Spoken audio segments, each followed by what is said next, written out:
अस्सलाम वालेकुम तमाम मेरे भाइयों को, दोस्तों को, यूट्यूब के तमाम भाई जो भी है मेरे सब्सक्राइबर, नॉन सब्सक्राइबर जो देखते हैं हमारे वीडियो को पसंद करते हैं, उन सब भाइयों का बहुत शुक्रिया। और मैं यही कहूँगा भाइयों की से कि मेरे चैनल को सब्सक्राइब करें, लाइक करें और मुकम्मल वीडियो देखने की कोशिश करें। तो काफ़ी दिन से थोड़ा बिज़ी शेड्यूल है और बिज़ी काम बहुत ज़्यादा है, तो इस वजह से कमी आना पड़ता है यूट्यूब पे। और आज हमने सोचा कि कुछ भाइयों की मैसेज थे और कुछ भाइयों ने मुझे व्हाट्सएप पे मैसेज किया था कि एक चीज़ के लिए वो क्या चीज़ था कि आईपीटीवी के बारे में, लोकल आईपीटीवी के बारे में।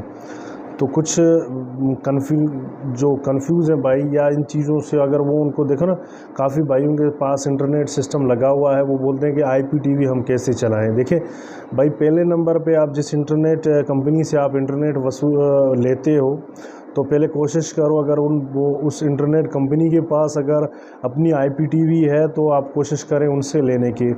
अगर उनके पास अपनी नहीं है आईपीटीवी, अगर ऐसा आप केबल ऑपरेटर है, अगर आपके पास डिजिटल सिस्टम लगा हुआ है, तो आप आईपीटीवी इजीली निकाल सकते हैं। आईपीटीवी का एक सिस्टम होता है, देखें, अगर हम उसको कंप्रेस नहीं करते, अगर कंप्रेस करते हैं चैनल को, तो हमें थोड़ा सा हेवी कंप्यूटर चाहिए उसके लिए, और बहुत ज़्यादा हेवी कंप्यूटर चाहिए, क्योंकि अब जब कंप्रेस करते हैं चैनल को तो आपको पता होना चाहिए कि भाई वो फिर ज़्यादा लोड लेता है और ज़्यादा उसको ताकत चाहिए उस कंप्यूटर को। अगर हम कंप्रेस नहीं करते, जितने एमबी का चैनल है उसी ही तरीके से हम अगर छोड़ते हैं, तो आप भाइयों को ये पता होना चाहिए कि हमारे पास जो स्विच लगे होते हैं सिस्को के, वो सिस्को का स्विच 1 गीगा के हैं, 1 जीबी के, यानी कि हम 1 जीबी से तो 1 जीबी डेटा हम ट्रांसफ़र नहीं कर सकते। क्योंकि ट्रांसफ़र कर सकते हैं क्योंकि हमारे पास अगर 100 चैनल से क्रॉस कर जाएंगे 120, 130, 140 चैनल पे, तो हमारे वो एक पोर्ट जो है ना उसको ट्रांसफ़र नहीं करता। मैं अपना एक छोटा सा मिसाल आपको दे देता हूँ। देखिए, मेरे पास चैनल 120, 110, 120, क्योंकि वो कंप्रेस किए वो चैनल नहीं है, बिल्कुल ओपन रिज़ल्ट में छोड़े, जिस तरीके से उसका रिज़ल्ट है एचडी का, वैसे ही मैंने उसे छोड़ा हुआ है। तो वो क्या होता है कि आपकी चैनल जो है ना अटकना शुरू हो जाते हैं, अटकते हैं, क्योंकि आपके पास 1 जीबी का एक स्पेस है। अगर आप 1100-1200 पे चले जाओगे तो आपके ऑटोमेटिकली चैनल टूटने शुरू हो जाते हैं। तो उसके लिए क्या करना पड़ता है, अगर आपके पास 10G का स्विच नहीं है, 1G पे आप काम कर रहे हो, तो मैंने क्या किया है कि 1000 को 2 जगह पे 2 पोर्टों पे ट्रांसफ़र किया है। 500 से 600 MB एक पोर्ट पे, 500 से 600 MB दूसरे पोर्ट पे। उसी तरीके से फिर मैंने क्या किया है कि अपने स्विच, तो आपको पता होगा, अपने जो ओल्टी हैं, ओल्टी 10G की ओल्टीज़ हैं, वो 10G अपलिंक उसका होता है, तो उसमें कोई ऐसी बेसिकली ज़्यादा इशू नहीं होता। तो अगर आपके पास 10G का स्विच है, अगर 10G का स्विच है, आपका सिस्टम पूरा 10G पे है, तो आप चाहे उसके ऊपर 200 चैनल, 300 चैनल आराम से आप ट्रांसफ़र कर सकते हो, अगर कंप्रेस नहीं भी करो। सिस्टम एवी चाहिए आपको, कंप्यूटर आपको एवी चाहिए। इसका मतलब ये नहीं है कि आप लोकल कंप्यूटर पे ये काम नहीं हो सकता। सर्वर हो टाइट सी सर्वर हो। और कुछ भाइयों ने ये बोला था कि अब हमारे पास नेट के इतने कनेक्शन है और हम आईपीटीवी कैसे चलाएं। देखें भाई, अगर आप लोकल आईपीटीवी चलाना चाहते हैं, देखें, मैं वही बताऊंगा आप भाइयों को कि देखें, आप कंपनी से ले तो बेहतर है। कॉस्ट बहुत ज़्यादा पड़ता है, अगर आप समझते हैं कि अगर इन चीज़ों से अगर आप समझते हैं कि भाई अगर हमें कंपनी का, देखो, कंपनी का अगर आपको मिलेगा आईपीटीवी तो उनके लाइसेंस सब कुछ वहीं पे मैनेज किए होते हैं और लाइसेंस कंपनी के, क्योंकि हम सीआईआर नहीं चला रहे हैं। सीआईआर आप अगर चलाते हो तो आपका आईपीटीवी जो है ना, अगर उसमें आप ऐड करते हो वो अनलीगल हो जाता है, क्योंकि आप अपने पास आईपीटीवी का अगर लाइसेंस ना हो। मेरे पास डीपीएलसी होता है कंपनी का, और कंपनी के पास जो लाइसेंस होते हैं वो एयर से अलावा ये सारे लाइसेंस उनके पास होते हैं। मगर मैंने एक आईपीटीवी का बात किया, वही कुछ कंपनियों के साथ मेरा बातचीत चल रहा है, क्योंकि मैं उन्हीं का आईपीटीवी इंशाल्लाह इंस्टॉल कर लूँगा और उसी का ही आईपीटीवी चलाऊँगा, क्योंकि उनके पास ऑलरेडी लाइसेंस पड़े हुए हैं। मैं कोशिश करूँगा, मैंने कुछ दिनों के लिए चलाया और हो सकता है मैं अपना चैनल तकरीबन अब कम ही चलाता हूँ। मैं ज़्यादा कोशिश कर रहा हूँ कि इसको बंद करके कंपनी के थ्रू चला जाऊँ। कंपनी में ये होता है कि आपके पास एक यहाँ पे आपको बिजली का ज़रूरत पड़ता है, आपके स्विचों का मसला होता है, बहुत सारे हज़ार चीज़ें होते हैं। अगर आप अपना खुद का आईपीटीवी चलाना चाहते हैं, देखें, उसके लिए मोस्ट जो चीज़ें हैं वो आप याद रखें। अगर आपके पास इंटरनेट आपके पास केबल लगा हुआ है तो आप उस केबल अगर आपके पास है, अगर डिजिटल केबल आपके पास है तभी तो आप उसके चैनल उठा के अपने IPTV में डालोगे। अगर आपके पास बेसिकली आपके पास केबल है ही नहीं, डिजिटल केबल लगा ही नहीं हुआ है, तो फिर आप चैनल कहाँ से उठाएंगे? वो उठाएंगे ट्यूनर से। 8 वाले ट्यूनर आते हैं आपकी कोई कंपनी के, मैंने तस्वीरें भी उसमें दिया हुआ है अपने कुछ वीडियो के अंदर। वो आपको तकरीबन पहले तो तकरीबन मेरे ख्याल में 42 से 45 हज़ार उसका कीमत था। उसमें 8 फ्रीक्वेंसी आते हैं। 8 फ्रीक्वेंसी में आप कितने चैनल निकाल सकते हैं वो आपको पता होगा कि 8 फ्रीक्वेंसी के अंदर कितने चैनल आ सकते हैं और कितने चैनल आप उसके ऊपर उठा सकते हो। तो एक चीज़ वो हुआ। अगर आप कोई मिसाल के तौर पे HD के चैनल उठाना चाहते हो पाकिस्तानी, यानी कोई कार्ड वाले, अगर वो तो आप नहीं उठा सकते हो, क्योंकि अगर आप उठाओगे तो आपके ज़्यादा से ज़्यादा 8 चैनल निकल आएंगे या ज़्यादा से ज़्यादा 16 चैनल निकल आएंगे। आप बोले नहीं मैं 100 के करीब मुझे 100 चैनल निकालने हैं। 100 चैनल आज निकालने के लिए तो आपको ज़रूरत है और काम की ज़रूरत है जहाँ से आपको उठाने हैं चैनल। तो अगर वही चीज़ आपके पास नहीं होगा तो आप कैसे निकाल सकते हैं उससे? वो चीज़ बेसिकली वही चीज़ को आपको सोचना चाहिए। अगर कोई बंदा बोल रहा है कि नहीं यार मैं आपको ट्यूनर के ऊपर जो है ना, अगर 2 ट्यूनर लगा ले 16 चैनल में वहाँ से निकाल के दे दूँगा, जब लाजमन आप सॉफ्टवेयर लगाओगे कंप्यूटर और हैवी बनेगा, क्योंकि कंप्यूटर एक तो सर्वर मशीन की तरह बनता है, एक दूसरा कंप्यूटर है।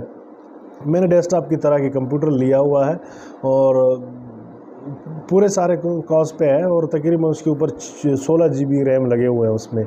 और बेसिकली जब भी मैं चेक करता हूँ उसे तो तकरीबन मेरे ख़्याल में उसके रैम जो यूज़ हो रहे हैं मेरे ख़्याल में कोई 16 से 18% रैम यूज़ हो रहा है और PC जो यूज़ हो रहा है वो 8 से 7% PC यूज़ हो रहा है। तो ये चीज़ों को तो आपको नोट करना पड़ेगा। अगर आपके पास ये चीज़ें नहीं हैं, अगर आपके पास काम अगर नहीं है, डिजिटल सिस्टम नहीं लगा हुआ है, तो फिर आपको सोचना पड़ेगा कि भाई आप किस तरीके से आप इसको चला सकते हो। वो आपके लिए वो ट्यूनर का मसला है। ट्यूनर तकरीबन मेरे ख़्याल में 45-50 हज़ार तक मिल सकता है, मगर वो भी ऑनलाइन आपको मिलेगा। बेसिकली किसी दुकान पे होते नहीं हैं, क्योंकि हमने जब भी मंगवाया है वो ऑनलाइन ऑर्डर पे मंगवाया है और काफ़ी दोस्त हैं वो ऑनलाइन ऑर्डरों पे मंगवाते हैं। और उनके साथ अगर आप देखेंगे, अगर उनके साथ राब्ता हो जाता है, या तो उनकी वेबसाइट पे चले जाओ तो वो आपको वेबसाइट के थ्रू आपको बता देंगे कि भाई हम ऑर्डर पे देते हैं। देखिए मैं दुबई चला गया और दुबई में मैंने इस कार्ड को मैं ढूंढता रहा। मैं बोला चलो यार मुझे ये कार्ड मिल जाए, मैं वो वहीं से दुबई से परचेज़ करके ले आऊँगा। जब दुबई में मैंने गया तो वहाँ से उस वेबसाइट के ऊपर उनके दुबई के जो नंबर है उस पर फ़ोन किया तो उन्होंने बोला यार हम यहाँ पर कहीं पर दे नहीं सकते, आप ऑर्डर करो और ऑर्डर पर आपको वहीं पर मिल जाएगा ऑर्डर के ऊपर। तो ये सिंपल चीज़ें हैं। IPTV, लोकल IPTV के लिए क्या चाहिए आपको, ये तो मैं आपको वाज़ेह तौर बता चुका हूँ कि ये चीज़ें आपको चाहिए ज़रूर। और दूसरे नंबर पे ONU का भी मसला होता है। कौन से ONU जो है ना वो आपके IPTV को सपोर्ट करते हैं, कौन से नहीं करते, वो भी आपको पता होना चाहिए। वो भी आप चेक करोगे तो आपको पता चलेगा कि कौन से उठा रहे हैं और कौन से नहीं उठा रहे हैं। क्योंकि काफ़ी हमारे पास ONU है जो वो नहीं चलाते IPTV को, उसके अंदर ऑप्शन ही नहीं दिया हुआ है, और कुछ के अंदर ऑप्शन है और वो बेहतर तरीके से चला रहे हैं और दोनों को बेहतर तरीके से चला रहे हैं। और ये चीज़ों को आपको देखने पड़ेंगे। और अगर आप इंटरनेट प्रोवाइडर हो तो आप कोशिश करें, जिसका इंटरनेट आप चला रहे हो और जिस कंपनी का इंटरनेट है आपके पास, तो कोशिश करें मांग लें। क्योंकि हम क्या लगाएंगे, हम IPTV लगाएंगे या मूवी सर्वर लगाएंगे, ये अगर कंपनी के पास होते हैं तो वो बिजलियों के मसले और मसाइल वो आपके ऊपर नहीं होते, वो बटन आपके ऊपर नहीं होते, वो आराम से आपके पास पहुँचते हैं और आप उसको डिस्ट्रीब्यूट करते हो और आप आगे चलाते हो उससे। तो इसलिए मैंने बोला सही भाइयों के साथ थोड़ा सा ये बात है। काफ़ी भाइयों ने मुझसे क्वेश्चन किया कि यार ये चीज़ हम कैसे करें। देखें वही है कि आप ऐसे तो मैं आपको कोई फ़ोनों पे तो कितने बता सकता हूँ, कितने से हिसाब से समझा सकता हूँ कि यार ये ऐसे होगा, मगर ये होने के लिए आपको जो चीज़ों की ज़रूरत है तो पर फर्स्ट में ये चीज़ें होनी ज़रूरी है। एक भाई ने बोला कि यार किसी दोस्त ने बोला है कि मैं आपको 100 चैनल चला के दूंगा बग़ैर कॉम के ऊपर और किसी चीज़ की ज़रूरत नहीं है, मैं ख़ुद से सिस्टम बना के दूंगा और 2.5 लाख रुपए आपसे लूँगा। मैंने बोला यार भाई अपने रिस्क पे आप कर सकते हो, मैं आपको सजेस्ट नहीं करूँगा, क्योंकि कल को अगर आप बोलोगे यार वो बंदा नहीं कर सका, तो फिर मैं तो यही बोलूँगा कि भाई नहीं, पहले आप अपने उस बंदे जिसके साथ कर रहे हो तो काम करना चाहते हो, पहले उसको देखो यार बंदा ट्रस्टेबल है, ठीक है, वो आपके रिलेटेड है, कोई वास्ते वाला है, तो आप कल को अगर ना भी हुआ तो फिर वो बंदा जो है ना आगे पीछे करके जो है ना सिस्टम को सीधा कर देगा। अगर नहीं होता, काफ़ी दोस्तों के पेमेंट चले जाते हैं। जैसे हमने कुछ कंपनियों को डीपीएलसी के लिए पैसे दिए थे, काफ़ी टाइम से फंसे हुए हैं, हम साल से ऊपर हो गया है, कंपनी को फ़ोन करते, फ़ोन नहीं उठाते। तो कभी भी डीपीएलसी के लिए पैसे दो और किसी चीज़ के लिए पैसे दो, ट्रस्टेबल बंदे देखो, ट्रस्ट करो, ट्रस्ट यानी इस तरीके से करो कि जब तक उस बंदे के ऊपर ट्रस्ट ना हो, ज़िम्मेदार बंदा हो। अगर ज़िम्मेदार बंदे के बगैर तो मैं समझता हूँ कि पैसे बस ऐसे समझो कि अपने पैसे मारने के चक्करों में जैसे कि अपने पैसों को ज़ाया करना हो। क्योंकि मैंने भी तकरीबन पेमेंट दिए और पेमेंट वो तकरीबन मेरे ख़्याल में आज भी कुछ पेमेंट मिल चुका है, तकरीबन साल से ऊपर हुआ है, 55,000 रुपये मेरे भी फंसे हुए हैं और आज तक मिलने के तो कोई चांसेस नहीं नज़र आ रहे हैं मुझे। तो कोशिश करें, मैं बोल रहा हूँ कि बहुत सारे ऐसे लोग हैं वो बेचारे चीज़ें देते हैं, पेमेंट देते हैं और आगे से उनको कुछ मिलता नहीं है। तो ये काम ऐसा है, उसके ऊपर आप पूरा तहकीक करें, तहकीक करने के बाद उसके ऊपर हाथ डालें। वैसे हाथ डालने की कभी भी कोशिश ना करें और अपने नुकसान ना करवाएं। और मैं यही कहूँगा भाइयों से कि भाई कोशिश करें कि जो बंदा ट्रस्टेबल हो, जिस बंदे से आप काम कर रहे हो, वो उसके ऊपर 100% आपको यकीन है कि यार ये पैसे यहाँ से ज़ाया नहीं होंगे, तो फिर आप उसके साथ काम करो। अगर वैसे तो आपका ये पेमेंट अपना जो है ना ज़ाया करने का ही मुतरादिब होता है। और सब भाइयों को पता है कि किस तरीके से पेमेंटें आते हैं और किस तरीके से केबल ऑपरेटर कमाता है, किस तरीके से नेट प्रोवाइडर कमाता है, उसका मार्जिन क्या होता है। एक छोटे से मार्जिन के लिए अपना काफ़ी नुकसान करवा देता है। तो अगर जब तक आपको श्योरिटी ना हो तब तक रिस्क लेना चाहिए, मगर ऐसे रिस्क ना लेना चाहिए जिसमें अपने ही पैसे डुबा दे बंदा।